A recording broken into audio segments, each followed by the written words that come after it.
Republic ಕನ್ನಡದ ಮಿತ್ರರಿಗೆಲ್ಲರಿಗೂ ಇದನ್ನು ನೇರ ಪ್ರಸಾರದಲ್ಲಿ ವೀಕ್ಷಿಸ್ತಾ ಇರುವಂಥ ಎಲ್ಲ ಆತ್ಮೀಯ ಶ್ರೋತೃ ಬಂಧುಗಳಿಗೂ ಅತ್ಯಂತ ಪ್ರೀತಿಪೂರ್ವಕವಾದ ನಮಸ್ಕಾರ. ರಾಷ್ಟ್ರವೇ ಮೊದಲು ಅನ್ನುವಂಥ ವಿಚಾರ ಬಂದಾಗ ರಿಪಬ್ಲಿಕ್ ಮೀಡಿಯಾ ಯಾವಾಗಲೂ ಮುಂದೆ ನಿಂತಿದೆ ಅನ್ನೋ ಕಾರಣಕ್ಕೋಸ್ಕರ ನಾನು ಮೊದಲಿಗೆ ರಿಪಬ್ಲಿಕ್ ಮೀಡಿಯಾಕ್ಕೆ ವಿಶೇಷವಾದ ಅಭಿನಂದನೆಯನ್ನು ಸಲ್ಲಿಸ್ತೀನಿ. 1 ವರ್ಷ ಪೂರೈಸಿದೆ, 10 ವರ್ಷವೂ ಆಗಲಿ, ರಾಷ್ಟ್ರ ಧರ್ಮವನ್ನು ಕಾಪಾಡುವಲ್ಲಿ 100 ವರ್ಷವೂ ಕೂಡ ರಿಪಬ್ಲಿಕ್ ಮೀಡಿಯಾದಾಗಲಿ ಅಂತ ನಾನು ಹೃತ್ಪೂರ್ವಕವಾಗಿ ಅದಕ್ಕೆ ಅಭಿನಂದಿಸ್ತೀನಿ. ರಾಷ್ಟ್ರ ಧರ್ಮದ ವಿಚಾರವಾಗಿ ಮಾತನಾಡೋದಾದರೆ ನಾನು ಸ್ವಾತಂತ್ರ್ಯ ಬಂದಾಗ ಸಂದರ್ಭದಿಂದಲೇ ತಗೊಳ್ಳಿಕ್ಕೆ ಇಚ್ಛೆ ಪಡ್ತೀನಿ. 1947ರಲ್ಲಿ ಸ್ವಾತಂತ್ರ್ಯ ಬಂತು. ಆದರೆ ಸ್ವಾತಂತ್ರ್ಯ ಅನ್ನೋದು ನಾವು ಅಂದುಕೊಂಡಂಥ ಸ್ವಾತಂತ್ರ್ಯವಾಗಿರಲಿಲ್ಲ. ಯಾಕೆ ಅಂತಂದರೆ ಈ ಸ್ವಾತಂತ್ರ್ಯ ಬಂದಾಗ ಭಾರತ 2 ಡಿವಿಷನ್ ಆಗಿತ್ತು. ಒಂದು ಹಿಂದೂಸ್ತಾನ, ಮತ್ತೊಂದು ಪಾಕಿಸ್ತಾನ. ಹಿಂದೂಸ್ತಾನ ಹಿಂದೂಗಳೇ ಬಾಹುಳ್ಯ ಇರುವಂಥ ದೇಶ ಮತ್ತು ಪಾಕಿಸ್ತಾನ ಮುಸಲ್ಮಾನರು ಹೆಚ್ಚಾಗಿರುವಂಥ ದೇಶ ಅಂತ ಕಲ್ಪನೆ ಇತ್ತು. ಭಾಳ ಜನರಿಗೆ ಅನಿಸಿದೆ ಇದು 1947ರಲ್ಲಿ ಅಥವಾ 45-46 ಹೊತ್ತಿನಲ್ಲಿ ಏಕಾಏಕಿ ಆಲೋಚನೆ ಮಾಡಿಕೊಂಡಂಥ ಕಟ್ಟಿಕೊಂಡಂಥ ಕಲ್ಪನೆ ಅಂತ. ಆದರೆ ಗೊತ್ತಿರಲಿ ಮಿತ್ರರೇ, ಭಾರತವನ್ನು ವಿಭಜಿಸಬೇಕು, 2 ಚೂರು ಮಾಡಬೇಕು ಅನ್ನುವಂಥ ಕಲ್ಪನೆ 1947ರಲ್ಲಿ ಬಂದಿದ್ದಲ್ಲ. ಭಾರತವನ್ನು ವಿಭಜಿಸಬೇಕು ಅನ್ನುವಂಥ ಕಲ್ಪನೆ ಬಂದಿದ್ದು 1930ರ ಡಿಸೆಂಬರ್ 29ನೇ ತಾರೀಕು. ಯಾರನ್ನ ಅಲ್ಲಾಮಾ ಇಕ್ಬಾಲ್ ಅಂತ ಕರಿತೀವಿ, ಯಾರು ಸಾರೇ ಜಹಾಂ ಸೆ ಅಚ್ಚಾ ಹಿಂದೂ ಸಿತಾ ಹಮಾರಾ ಅಂತ ಆ ಗೀತೆಯನ್ನು ಬರೆದ್ರು, ಆ ಅಲ್ಲಾಮಾ ಇಕ್ಬಾಲ್ ಮುಸ್ಲಿಂ ಸಭೆಯಲ್ಲಿ ನಿಂತ್ಕೊಂಡು ಭಾಷಣ ಮಾಡ್ತಾ ಹೇಳಿದ್ರು, ಪಂಜಾಬನ್ನ ಮತ್ತು ನಾರ್ತ್ ವೆಸ್ಟ್ ಫ್ರಾಂಟಿಯರ್ನ ಬಲೂಚ್ ಮತ್ತು ಇವುಗಳನ್ನು ಸೇರಿಸಿಕೊಂಡು ಒಂದು ಪ್ರತ್ಯೇಕವಾದ ಭಾಗವನ್ನು ಮಾಡಬೇಕು. ಬ್ರಿಟಿಷರೇ ಇದ್ದರೆ ನಾವು ಪ್ರತ್ಯೇಕವಾಗಿ ಅದನ್ನು ಆಳಬೇಕು, ಅಥವಾ ಬ್ರಿಟಿಷರು ಹೋದ ನಂತರ ಆಗಲೂ ಕೂಡ ಒಂದು ಪ್ರತ್ಯೇಕ ರಾಷ್ಟ್ರ ಮಾಡಬೇಕು ಅನ್ನುವಂಥ ಕಲ್ಪನೆಯನ್ನು ಕಟ್ಟಿದ್ದು 1930ರಲ್ಲಿ. ಅದಾದ 17 ವರ್ಷಗಳ ನಂತರ ಭಾರತ ಡಿವಿಷನ್ ಆಯಿತು. ನಾನು ಯಾಕಿದೆ ನಿಮ್ಮ ಜೊತೆ ಇವತ್ತು ಗಂಭೀರವಾಗಿ ಹಂಚಿಕೊಳ್ಳಿಕ್ಕೆ ಪ್ರಯತ್ನ ಪಡ್ತಿದ್ದೀನಿ ಅಂತಂದರೆ, ಭಾರತವನ್ನು ತುಂಡರಿಸಬೇಕು ಅನ್ನುವಂಥ ಕಲ್ಪನೆ ಏಕಾಏಕಿ ಎಲ್ಲೋ ಹುಟ್ಕೊಂಡು ಬಂದ್ಬಿಡೋದಿಲ್ಲ. ಅದರ ಹಿಂದೆ ಒಂದು ದೊಡ್ಡ ಪ್ರಯತ್ನ ನಡೆದಿರುತ್ತೆ. ಅದೇ ರೀತಿ ಅವತ್ತು ಭಾರತವನ್ನು ತುಂಡರಿಸಬೇಕು, ಪಾಕಿಸ್ತಾನ ಕಟ್ಟಬೇಕು ಅಂತ ಅಲ್ಲಮಾ ಇಕ್ಬಾಲ್ ಥರದವರು ಯೋಚನೆ ಮಾಡ್ತಾ ಇದ್ದರೆ, ಭಾರತದ ರಾಜಕಾರಣಿಗಳೆಲ್ಲ ಹಿಂದೂ ಮುಸ್ಲಿಂ ಸೆಕ್ಯುಲರ್ ಕಲ್ಪನೆಯಲ್ಲಿ ಮೈ ಮರೆತಿದ್ರು. ದುರಂತದ ಸಂಗತಿ ಅಂತಂದರೆ, ಇವತ್ತು ಕೂಡ ಮತ್ತೊಮ್ಮೆ ಭಾರತದ ವಿಭಜನೆಯ ಪ್ರಯತ್ನವನ್ನ ಜೋರಾಗಿ ನಡೆಸ್ತಾ ಇರುವಾಗ ನಾವು ಇವತ್ತಿಗೂ ಕೂಡ ಸಬ್ಕಾ ಸಾಥ್ ಸಬ್ಕಾ ವಿಕಾಸ್ ಸಬ್ಕಾ ವಿಶ್ವಾಸ್ ಅನ್ನುವಂಥ ಭ್ರಾಮಕ ಕಲ್ಪನೆಯಲ್ಲಿ ಇದ್ದೀವಿ ಅಂತ ಯಾರಾದರೂ ಹೇಳಿದ್ರೆ ಅಚ್ಚರಿ ಪಡಬೇಕು ಅಂತಿಲ್ಲ ಅಂತ ನಾನು ಈ ಮಾತನ್ನು ಬಹಳ ಎಚ್ಚರಿಕೆಯಿಂದ ಹೇಳ್ತಿದ್ದೀನಿ. 2020ರಲ್ಲಿ ವರ್ಲ್ಡ್ ಎಕನಾಮಿಕ್ ಫೋರಂನಲ್ಲಿ ಜಾರ್ಜ್ ಸೋರೋಸ್ ಮಾತನಾಡ್ತಾ ಹೇಳ್ತಾನೆ, ಈ ಜಗತ್ನಲ್ಲಿರುವಂಥ ನ್ಯಾಷನಲಿಸ್ಟ್ ಗೌರ್ಮೆಂಟ್ಗಳನ್ನೆಲ್ಲ ಕಿತ್ತು ಬಿಸಾಡೋದು ನನ್ನ ಮೊದಲ ಆದ್ಯತೆ ಅಂತ ಜಾರ್ಜ್ ಸೋರೋಸ್ ಹೇಳ್ತಾನೆ. ಓಪನ್ ಸೊಸೈಟಿ ಫೌಂಡೇಶನ್ ಮುಖ್ಯಸ್ಥನಾಗಿರುವ ಈ ಜಾರ್ಜ್ ಸೋರೋಸ್ ಈ ಜಗತ್ತಿನ ನ್ಯಾಷನಲಿಸ್ಟ್ ಗೌರ್ಮೆಂಟ್ನ ಕಿತ್ತೊಗಬೇಕು ಅಂದಾಗ ಅವನ ಕಣ್ಣು ಮುಂದೆ ಇದ್ದಂಥ ಅತ್ಯಂತ ಪ್ರಮುಖವಾದ ನ್ಯಾಷನಲಿಸ್ಟ್ ಗೌರ್ಮೆಂಟ್ ಯಾವುದು ಅಂತಂದರೆ ಅದು ಭಾರತದ ಗೌರ್ಮೆಂಟ್ ಮತ್ತು ನರೇಂದ್ರ ಮೋದಿಯವರ ಸರ್ಕಾರವನ್ನು ಕಿತ್ತೆಸಿಬೇಕು ಅಂತ. ಇನ್ಫ್ಯಾಕ್ಟ್ ಅವ್ನು ಬಾಯಿ ಬಿಟ್ಟು ಹೇಳ್ತಾನೆ ವರ್ಲ್ಡ್ ಎಕನಾಮಿಕ್ ಫೋರಂನಲ್ಲಿ. ಅವನು ಯಾವುದೋ ಪ್ರೆಸ್ ಮೀಟ್ನಲ್ಲಿ ತಾನು ಮಾತನಾಡುವಂಥ ಸಂಗತಿಯಲ್ಲ, ವರ್ಲ್ಡ್ ಎಕನಾಮಿಕ್ ಫೋರಂನಲ್ಲಿ ಹೇಳ್ತಾನೆ, ನರೇಂದ್ರ ಮೋದಿಯವರ ಸರ್ಕಾರವನ್ನು ಕಿತ್ತು ಬಿಸಾಕಲಿಕ್ಕೆ ನಾನು $1 ಬಿಲಿಯನ್ $1 ಬಿಲಿಯನ್ ಎತ್ತಿಡ್ತೀನಿ, ಹೆಚ್ಚು ಕಡಿಮೆ 8,000 ಕೋಟಿ ರೂಪಾಯಿನ ಇದಕ್ಕೋಸ್ಕರ ತೆಗೆದಿಡ್ತೀನಿ ಅಂತ ಹೇಳ್ತಾನೆ. ಮಿತ್ರರೇ, ಗೊತ್ತಿರಲಿ, ಡೀಪ್ ಸ್ಟೇಟ್ ಅನ್ನುವಂಥ ಈ ಥರದ ಒಂದಷ್ಟು ಜನರ ಗುಂಪು, ಅದರಲ್ಲಿ ಸಿರಿವಂತರಿದ್ದಾರೆ, ಅದರಲ್ಲಿ ಆರ್ಮಿಯ ಪ್ರಮುಖರಿದ್ದಾರೆ, ಅದರಲ್ಲಿ ಜಗತ್ತಿನ ಅನೇಕ ಪೊಲಿಟಿಕಲ್ ಲೀಡರ್ಗಳಿದ್ದಾರೆ.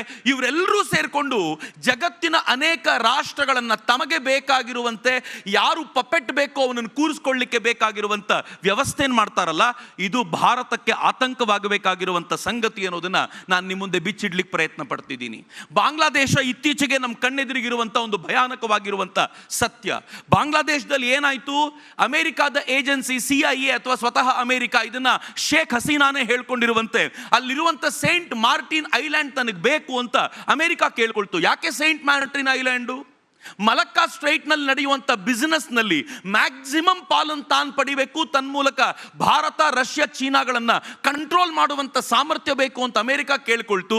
ಆದರೆ ಅಮೆರಿಕಕ್ಕೆ ಅದನ್ನು ತಗೊಳ್ಳಿಕ್ಕೆ ಒಪ್ಪಿಗೆ ಕೊಡದಿದ್ದ ಶೇಖ್ ಹಸೀನಾನ ಅಲ್ಲಿರುವಂಥ NGOಗಳನ್ನು ಬಳಸ್ಕೊಂಡು, ಇದು ಬಹಳ ಗಂಭೀರವಾಗಿರುವಂಥ ಸಂಗತಿ, ಬಾಂಗ್ಲಾದೇಶದಲ್ಲಿರುವಂಥ NGOಗಳಿಗೆ ತನ್ನ ದೇಶದ ಫಿಲಾಂಥ್ರಪಿಸ್ಟ್ಗಳ ಮೂಲಕ, ದಾನಿಗಳ ಮೂಲಕ ಸಹಾಯ ಮಾಡಿಸಿ ತನಗೆ ಬೇಕಾಗಿರುವಂಥ ಕೆಲಸವನ್ನು ಮಾಡಿಸ್ಕೊಂಡಿತ್ತಲ್ಲ, ಅದು ಅಮೆರಿಕಾದ ಒಂದು ಅಪರೂಪದ ಕೆಲಸ ಆಗ್ಬಿಡ್ತು. ಈ ಹಿಂದೆನೂ ಅಮೆರಿಕ ಬಹಳ ಬಾರಿ ಮಾಡಿದೆ, ಈಗ ಮತ್ತೆ ಮಾಡ್ತು.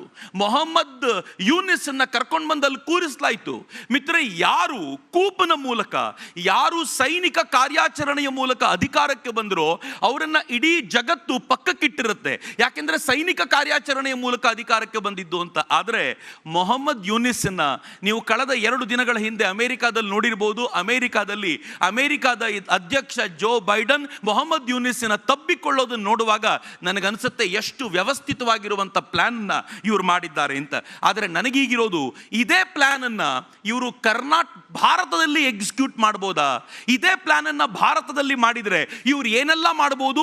ರಾಷ್ಟ್ರ ಧರ್ಮವನ್ನು ಉಳಿಸಲಿಕ್ಕೆ ನಾನು ಮತ್ತು ನೀವು ಏನ್ ಮಾಡಬೇಕಾಗಿದ್ದು ಅನ್ನುವಂಥ ಪ್ರಶ್ನೆ ಇದೆಯಲ್ಲ, ಇದು ಗಂಭೀರವಾಗಿರುವಂತ ಪ್ರಶ್ನೆ ಅಂತ ನಾನು ಭಾವಿಸ್ತೀನಿ. ಭಾರತದಲ್ಲಿ ಇವರೆಲ್ಲರ ಪ್ರಯತ್ನಕ್ಕೆ ಬೇಕಾಗಿರುವಂತ ಅನೇಕ ಕೈಗೊಂಬೆಗಳು ಸಿಗ್ತವೆ. ಮಿತ್ರ, ಈ ನಾಡಿನ ಕೆಲವು ಪೊಲಿಟಿಕಲ್ ಲೀಡರ್ಸ್ಗಳಿದ್ದಾರೆ. ನಾನು ನೇರವಾದ ಆರೋಪ ಅಂತ ನೀವು ಭಾವಿಸಿದ್ರೂ ಚಿಂತೆ ಇಲ್ಲ. ಜಗತ್ತಿನ ಅನೇಕ ರಾಷ್ಟ್ರಗಳಿಗೆ ಹೋಗ್ತಾರೆ, ಹಾರ್ವರ್ಡಿಗೆ ಹೋಗ್ತಾರೆ, ಆಕ್ಸ್ಫರ್ಡಿಗೆ ಹೋಗ್ತಾರೆ. ಅಲ್ಲಿ ಕ್ಯಾಂಟೀನ್ಗಳಲ್ಲಿ ಕೂತಿರುವಂತ 15-20 ಜನರ ಮುಂದೆ ಮಾತನಾಡ್ತಾರೆ. ಮಾತಿನ ಅಷ್ಟು ಉದ್ದಕ್ಕೂ ಭಾರತವನ್ನ ಧಿಕ್ಕರಿಸ್ತಾರೆ, ಭಾರತವನ್ನ ಮೂದಲಿಸ್ತಾರೆ, ಭಾರತವನ್ನ ಬೈತಾರೆ. ಅಲ್ಲಿನ ಅನೇಕ ಪೊಲಿಟಿಕಲ್ ಲೀಡರ್ಗಳನ್ನ, ಯಾರು ಆಂಟಿ ಇಂಡಿಯನ್ ಥಾಟ್ ಅನ್ನ ಪ್ರಾಪಗೇಟ್ ಮಾಡ್ತಿರ್ತಾರೋ ಅಂಥವರನ್ನ ಭೇಟಿ ಮಾಡ್ತಾರೆ. ಭಾರತದ ವಿರೋಧ ಪಕ್ಷದ ನಾಯಕ ಇಲಾನ್ ಒಮರ್ನ ಅಮೆರಿಕಾದಲ್ಲಿ ಭೇಟಿ ಮಾಡ್ತಾರೆ. ಯಾರು ಇಲಾನ್ ಒಮರ್? ಆಕೆ ಕಾಶ್ಮೀರದ ವಿಚಾರಕ್ಕೆ ಬಂದಾಗ ಕಾಶ್ಮೀರ ಪಾಕಿಸ್ತಾನಕ್ಕೆ ಸೇರಬೇಕು ಅಂತ ಹೇಳುವಂತ ಇಲಾನ್ ಒಮರನ್ನ ಭೇಟಿ ಮಾಡುವಂತ ಈ ದೇಶದ ಪ್ರತಿಪಕ್ಷದ ನಾಯಕರುಗಳು ಹೇಗೆ ಕೈಗೊಂಬೆಯಾಗಿ ಕೆಲಸ ಮಾಡ್ತಾರೆ ಅನ್ನೋದನ್ನು ಗಂಭೀರವಾಗಿ ಯೋಚನೆ ಮಾಡದೆ ಹೋದರೆ ಬಹಳ ಗಂಭೀರವಾಗಿರುವಂಥ ಸಂಗತಿ ಬರೋ ದಿನಗಳಲ್ಲಿ ಉಂಟಾಗುತ್ತೆ ಅನ್ನೋದನ್ನ ನಾವು ಎಚ್ಚರಿಕೆಯಿಂದ ತಿಳ್ಕೊಳ್ಬೇಕಾಗಿದೆ. ಬರೀ ಇಷ್ಟೇ ಅಲ್ಲ ಮಿತ್ರರೇ, ಈ ನಾಡಿನಲ್ಲಿ ಎಂತೆಂಥ NGOಗಳು ಕೆಲಸ ಮಾಡ್ತಿವೆ ಅಂತಂದ್ರೆ, ತೀಸ್ತಾ ಸೆತಲ್ವಾಡ್ ಅನ್ನುವಂಥ ಒಂದು ಹೆಣ್ಣು ಮಗಳ ಸಬ್ರಂಗ್ ಅನ್ನುವಂಥ NGO ಏನೆಲ್ಲ ಮಾಡ್ತು ಹಿಂದೆ ಅಂತ ತುಂಬಾ ಚೆನ್ನಾಗಿ ಗೊತ್ತಿದೆ.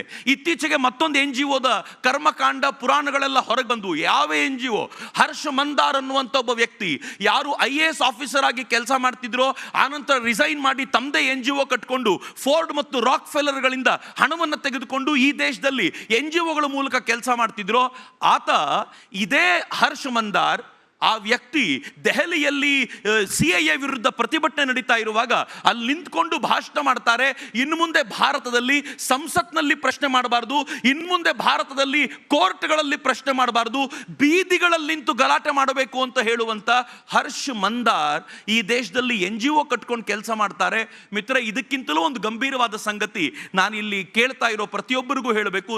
ಇದೇ ಹರ್ಷ್ ಮಂದಾರ್ ಮನಮೋಹನ್ ಸಿಂಗ್ರು PM ಆಗಿದ್ದಾಗ, ಪ್ರಧಾನಮಂತ್ರಿ ಆಗಿದ್ದಾಗ, ನ್ಯಾಷನಲ್ ಅಡ್ವೈಸರಿ ಕೌನ್ಸಿಲ್ NAC ಅನ್ನುವಂಥದ್ದು ಯಾವುದೊಂದು ಕಮಿಟಿ ಇತ್ತೋ, ಇಡೀ ಸರ್ಕಾರಕ್ಕೆ ಅಡ್ವೈಸ್ ಕೊಡುವಂಥ ಕಮಿಟಿ ಇತ್ತೋ, ಅದರ ಚೇರ್ಮನ್ ಏನು ಸೋನಿಯಾ ಗಾಂಧಿ ಆಗಿದ್ರು, ಅವರ ಅಂಡರ್ ಕೆಲಸ ಮಾಡ್ತಿದ್ದಂಥ